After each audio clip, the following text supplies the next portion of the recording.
എന്തായാലും നീ ഇരിക്കേനെ കുറച്ച് കാര്യങ്ങൾ പറയാനോ?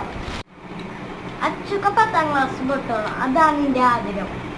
അതിന് എന്റെ കൂടെ ഒന്ന് എനിക്ക് നിൽക്കാൻ പറ്റുമോ? അച്ചുക്ക പൊട്ടിക്കഴിഞ്ഞാൽ ഈ മതം നമുക്ക് കഴിക്കാനുള്ളതാണ്. ഇതൊക്കെ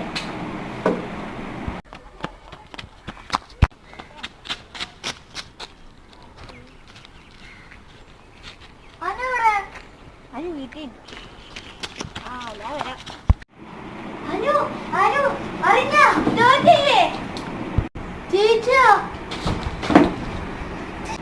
എടി നിന്റെ കൂടെ ഒന്ന് അച്ചുപാടെ കൂടെ നിൽക്കച്ച ഒരു ഉണക്ക ഇടയിലും കിട്ടാറുണ്ട്.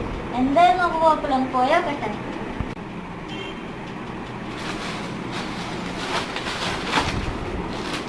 ഇതേക്ക് ഇത് പോട്ടെ.